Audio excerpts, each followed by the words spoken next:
El abogado Eloy Quintero Herrera les agradece que estén aquí con nosotros a través de este espacio. Hoy estoy muy contento porque está con nosotros un especialista en materia fiscal, el licenciado Juan Carlos González Cárcamo. Recuerdan que les prometí, les aseguré que íbamos a tratar el tema de cómo se debe de calcular el pago del impuesto sobre la renta tratándose de compraventas de bienes inmuebles, tanto las obligaciones que tiene en este caso el comprador como el vendedor también. Y bueno, el licenciado, pues vámonos al grano. Bienvenido, licenciado, y qué bueno que estás aquí con nosotros. Muchas gracias, licenciado Eloy.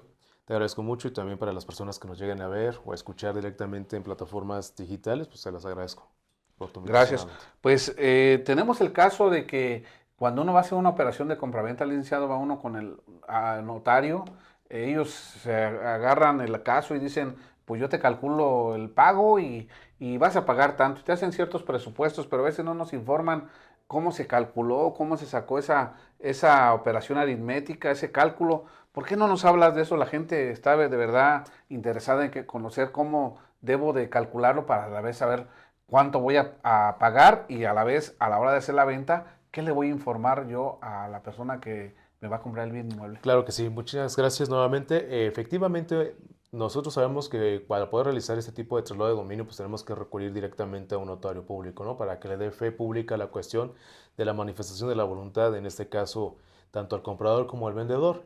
Y justamente a veces omitimos o desconocemos directamente qué tipo de normatividad es la que va a aplicar directamente para la cuestión de ese tipo de transacciones, operaciones que se van a realizar entre comprador y vendedor. Y es una de las preguntas que a veces ellos mismos se hacen porque realmente dicen, bueno, voy con el notario y me va a salir tanto, pero solamente de la pura escrituración, ¿no? Pero a veces no notan o no alcanzan a analizar justamente bajo qué conceptos de impuestos tienen que estar sometidos directamente en esta cuestión de la transacción de la compra-venta. Principalmente uno de ellos es el impuesto sobre la renta, que viene siendo para el vendedor, que obviamente porque se considera que es una fuente de riqueza y pues obviamente Ujú. tiene que demostrarlo y pues prácticamente van tasas del 0% hasta el 35% en base a lo que establece el artículo 96 del impuesto sobre la renta. ¿A qué quiero decir esto? Que nos menciona justamente el valor mínimo y el máximo en cuestión de ingreso y en base a ello nos va a tomar en consideración justamente el porcentaje que se va a tomar en consideración. ¿A qué me refiero? Supongamos en un caso hipotético, es Ujú. una compra-venta de 1 millón, pues obviamente aplicaríamos en base a lo que establece la ley de impuesto sobre la renta, es del 35%. Es decir, que la cantidad pues más o menos sería como alrededor de casi 350,000 pesos si fueran dentro de esos parámetros para que se pueda pagar el concepto del impuesto sobre la renta. Pero ¿cuáles son las obligaciones que tiene el comprador? Pero a ver, un paréntesis ahí, licenciado. Ese es el porcentaje máximo, Es el máximo que justamente pero maneja la hay, ley. hay varias excepciones. Hay varias De excepciones. ahí es donde hay que conocer parte de esas excepciones para bajar Es ese correcto, porcentaje, ¿verdad? así es. Si hay ciertas excepciones justamente para poder bajar ese porcentaje. ¿Cuál es ese porcentaje? Bueno, es decir, para que pueda tener este tipo de excepciones fiscales, se deben de que cumplir con ciertos requisitos que justamente la misma notaría te tienen que pedir. Hasta en un momento dado quedarás exento de pagar el impuesto sobre la renta. Exactamente. ¿A qué me refiero? Te pueden pedir, no sé, documentación que acredites justamente que tú seas el dueño y que no hayas realizado una operación no mayor a 3 años. Es Y correcto. que en este caso la documentación que tú exhibas, ya sea de luz, agua o internet, que justamente aparezca tu nombre, que es un Ujú. elemento fundamental y que también se encuentre una factura, un CFDI que compruebe que efectivamente se haya acreditado la propiedad de ese bien inmueble. Con eso podemos tener unas excepciones para ello. Muy bien. Resumen nada más.